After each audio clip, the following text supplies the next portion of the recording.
Good morning, it's January 3rd, and this is To My Liberal Friends. It's now January, and we're moving full speed into the 2024 election year. We have a presidential race highlighting the ballots, but there are some very important Senate races up this year. The House will be more of a referendum that follows a presidential race.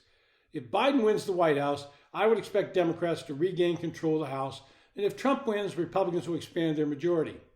Now, one of the things that has happened in politics is movement of voting groups from one side to the other. Republicans used to be the party the country club set, suburban middle class and rural voters. Democrats were the party of the blue-collar worker and minorities. Educated white voters were split down the middle. But if we're to believe what happened in 2016 and 2020 elections, those voting blocs are shifting. In 2016, Donald Trump was able to appeal to blue-collar workers. Now, I can remember early in that cycle, I was at a meeting with Congressman John Larson, a Democrat from Connecticut. He pulled me aside and asked me what I thought about Trump. I told him that in my opinion, Trump was not going to be a factor in the Republican primary.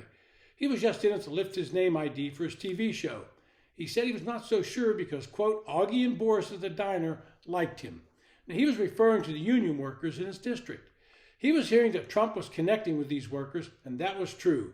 Trump has continued to appeal to that voting bloc, and they are now firmly in his column.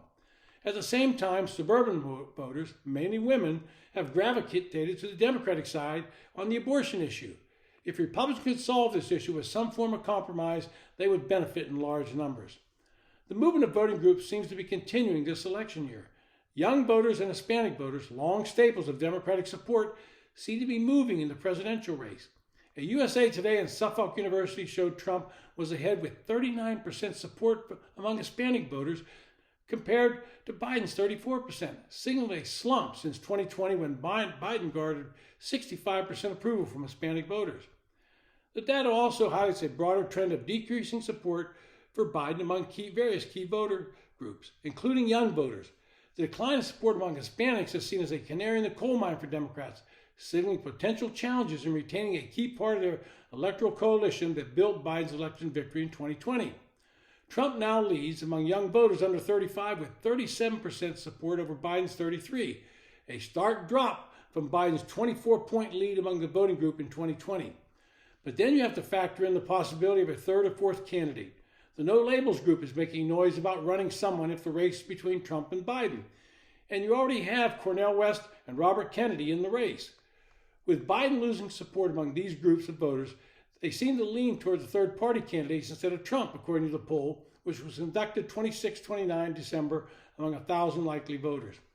20% of Hispanic and black voters surveyed said they would support someone other than Trump or Biden, while 21% of younger voters indicated the same outcome.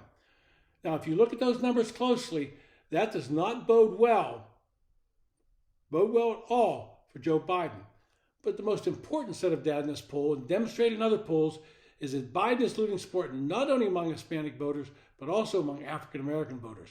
According to a New York Times Siena poll, not exactly a pro-Trump organization, they polled voters in 6 battleground states and indicated a potential shift from 2020. 71% of black voters said they would likely vote for Biden if they had to choose a candidate, and 22% said they would likely choose Trump. These voters were in Arizona, Georgia, Michigan, Nevada, Pennsylvania, and Wisconsin. 6 states considered the most crucial for a presidential win in 2024. If Trump is able to increase his support among black voters, it could spell doom for the Biden campaign because most political experts credit his strong support from black voters in his 2020 for his win. I think one of the things that has irritated minority voters, both Hispanic and black, is the aggressive push by the Biden administration to end all fossil fuels. They watch gas prices rise and then the attack on appliances, both of which have a disproportionate effect on these voting blocs, contributes to their feeling being ignored. The climate activists tend to be white elite liberals who have no idea about the day-to-day struggles lower-income people have in life. But that is who has dominated policy within the Biden administration. If minority voters move toward Trump in any numbers or simply stay home in those states, the key states that I mentioned, then Biden's chance of victory could be going up in smoke. This has been To My Liberal Friends.